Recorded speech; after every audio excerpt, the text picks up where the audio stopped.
right, good morning everybody. It's Wednesday the 20th. It's middle of the week. Let's see what we have on the board for you this morning.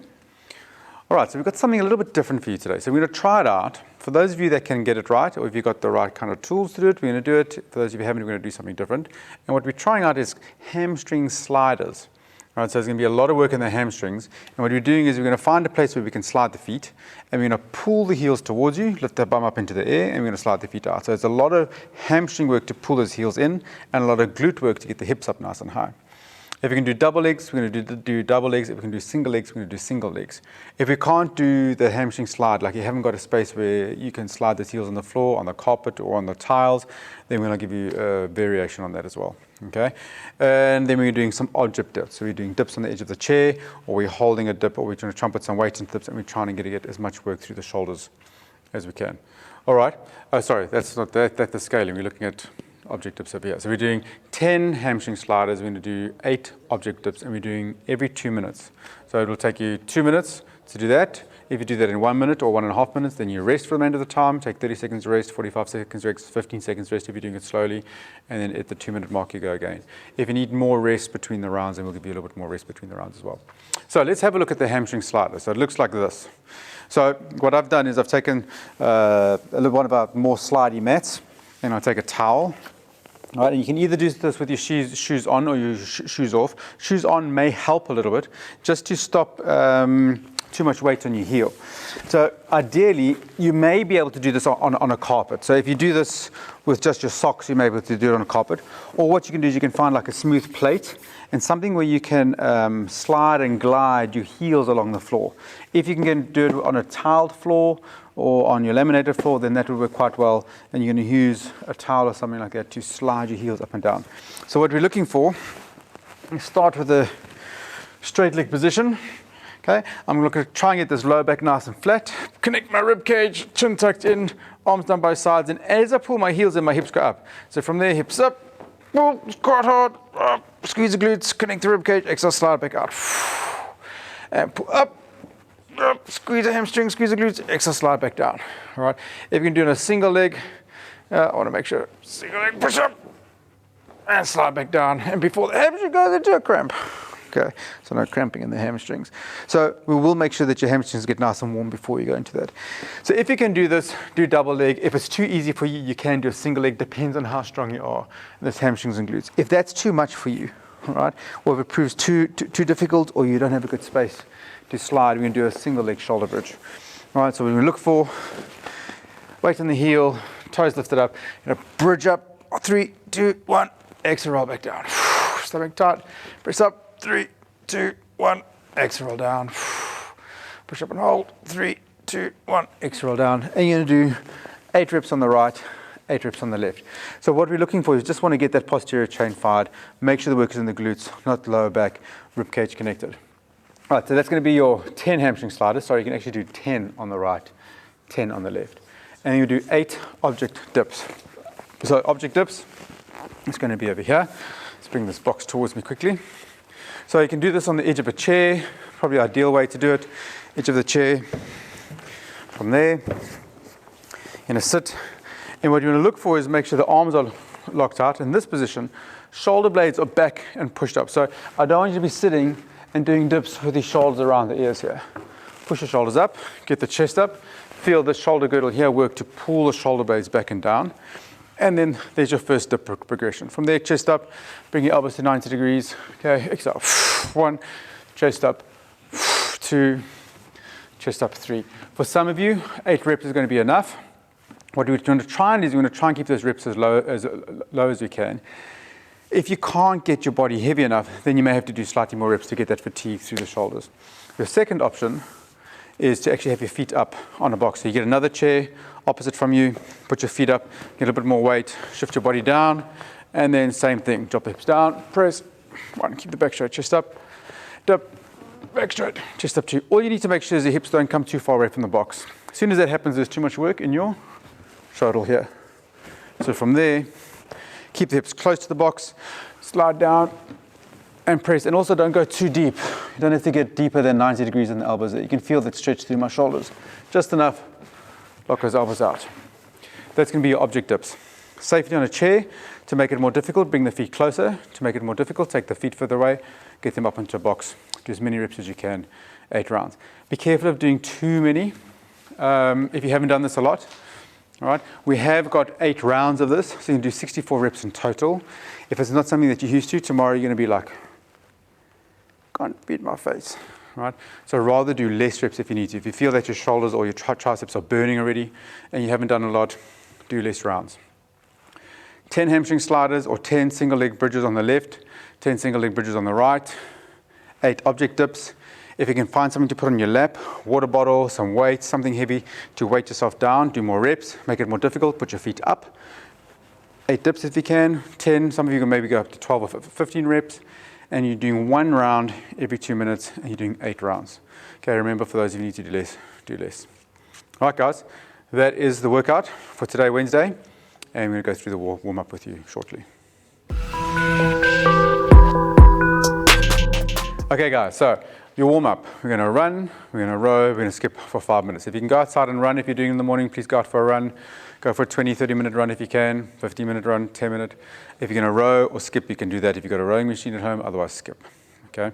Then we're going to do some mobility movement while work. So we're going to use the movement to get warm, ease up the body. We're looking for some bear crawls. So bear crawls, you're going to start with a nice hamstring stretch. You're looking to keep those hamstrings straight, legs straight, arms on the floor, chin to the floor, tucked in, and we're going to walk forward.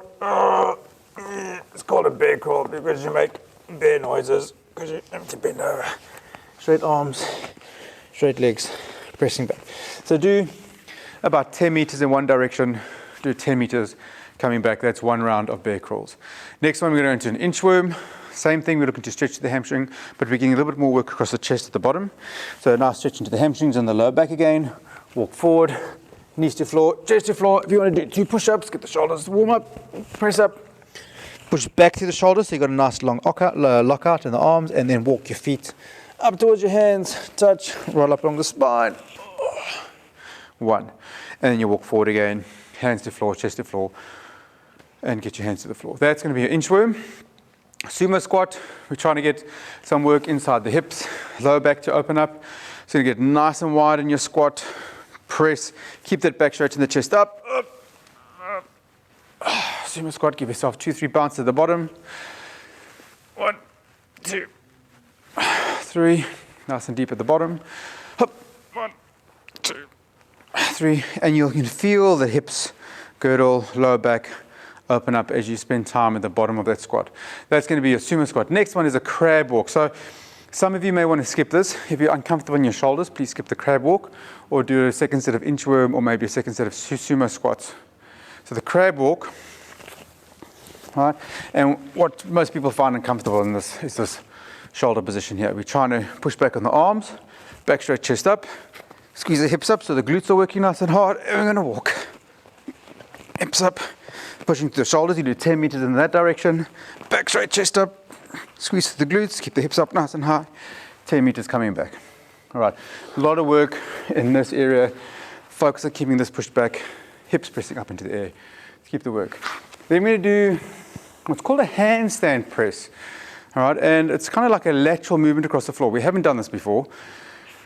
The idea is it teaches lockout in the arms and strength across the shoulder girdle. So you can try this out. Again, if it's not comfortable, rather substitute it for one of the earlier movements that you know you can do safely without any problem in the shoulders. But it's a good practice to get nice and strong, both for the push in the handstand to this shoulder pressing position at the bottom, but also to connect this rib cage. So what's going to happen, I'll show you the movement first and then we'll explain it. Is you're going to come down, hands are going to press. I'm going to try and shift as much weight from my feet onto my hands. And I press, and I push through the arms sideways. Bring your hands, shift the weight into my hands, keep my elbows locked out, pull the weight up into my tummy, boom, and push. Press. 2. I'm trying to even do this slower. If you're really strong, you can shift, almost slide your feet across the floor. All right, and then we do the same thing. Coming back, hands, press to the hands, and try and keep your feet off the air, or off the floor, I should say, up in the air for as long as you can. Press, and do the same thing. So it's just pressing through the floor, engages the abdominals. That is your handstand presses. And then we do a frog walk. We're going to get nice and deep. Up. You're going to press. Also duck walk, you can hold. And you're just going to do a little press. Press again, pressing through the shoulders, engage the abdominals, but working the bottom of the squat position. Press through the shoulders. Bring the feet forward. Press. Bring the feet forward. And every time you sit back, you're pushing the knees open, dropping the hips towards the heels. Lower back working. That are your frog walk. So we can do 2 rounds of that. If 1 round isn't enough, do your 2nd round. That's where the work is in the warm-up to get moving properly. 2nd round, all the way through. Then we do 2 rounds of lying down prone letter drill, which I'll show you. We do some alternating dynamic plane crash victims, and we do some wall slides. So the lying down prone letters, most of it is shoulder mobility and lower back mobility, as well as thoracic mobility through this upper back. So lying down. So either with the hands, first drill position is just to like so it lies. You can do this way. And I'm trying to keep my elbows, my shoulder blades, my lower back flat on the floor. And same as if you're doing this against the wall. You can start here. It's just going to open up the chest and shoulders. So I'm going to feel this is stretching through here, shoulder stretching, chest stretching. I'm having to pull my shoulder blades together to work through. You can do X, Y, Y. But the easiest way is actually just to slide your elbows back and forwards. That's number 1. The second part of this is actually to do it on your tummy. All right, and we're going to do it with an elevated position. So you're going to lift, shoulders back, lock the knees out, squeeze the glutes, lift up. And you're going to 1, 2, 3, back, down. 1, 2, 3, back, down. And what I'm working for is this shoulder girdle here is to work to keep that elbow press back, down. Oh. And you're doing 10 of those. Okay, just helps to get the scapulars engaged, keep the stomach nice and tight. That's the first one, so lying down, prone letters. Next one is alternating plane crash victims or scorpions. Right, we're keeping the hands nice and wide. Okay, put that out the way. From there, shoulder blades back, one leg's going to lift up, so bend the knee, hip presses up, and a touch, and this foot rotates across to the side. 3, 2, 1, come back to the middle. Other foot comes up, press up, turn to the side, stomach tight. 3, 2, 1, back to the middle. The warmer you get, the more you're going to touch that foot to the hand. 3, 2, 1, and back. See how you feel. Okay. Again, there's a lot of compression and turning it into the lower back. So if this feels uncomfortable in the back, rather leave it. And then what you can do is a scaled option for this one. It's a straight leg, touch the side. 3, 2, 1, come back to the middle. Back down, other leg up, touch. 3, 2, 1, come back to the middle, exhale down. Okay, that's going to be your plane crash victims or your side to sides. And then your last one is going to be a wall slide. So we do this up against the wall. I'm going to be over here. And we've done this one before. Then what we're doing is we're trying to keep that lower back flat against the wall. And we're trying to keep the shoulders, wrists, elbows. And we slide. Slide, slide, slide, and again, pulling the shoulder blades back, elbows, wrists down the wall. That's going to be your wall slides. So we do 2 rounds of that again. So we're going to do 10 lying letters on your back, 10 lying letters on your stomach, okay, with the backpack. We're going to do 10 alternating to each side or 5 to each side, 10 wall slides. Do a 2nd round, open up the shoulders a bit more. That's your mobility and your warm-up complete. Then we do a little bit of workout prep, WOD prep. So if you're going to do sliders, try out the sliders. Find a slippery surface if you can, either in the kitchen or in the passage, on the carpet with your socks, maybe some kind of a plate that you can slide nicely. If you can get the sliding right, great. Do the sliding. You're going to warm up. Do 10 sliders, do double legs to begin, do 10 dips on the edge of a chair. Another 8 sliders, 8 dips, another 8 sliders. Play with the rep schemes, play with the load scheme, see if you need to go heavier or lighter both on the dips and on those sliders. If you can't get the slider right, do that single leg bridge to begin. Your other option, instead of doing a single leg bridge, is to do this single leg toe tap. So from here, what you can do, one hand, one leg, leg comes up, opposite hand to touch. Keep your balance, knee up in front, one, hips back, touch, knee comes up, keep your balance, two, and you can do 10 on one leg, 10 on the other leg if you know those already. Okay, and that's the work. So this workout prep time is to get your scaling right, get your level of difficulty right, how much weight you need to use, change movements if you need to so that you can do your workout properly without any issues. All right, guys, that's the workout for today, Wednesday the 20th. Have fun with it, okay? Make sure you get the right option here. It's something new, something different. Right, if you want to make it more difficult to begin and then make it easier as you get through the workout, then do that as well. But enjoy the day, and we'll see you tomorrow, Thursday.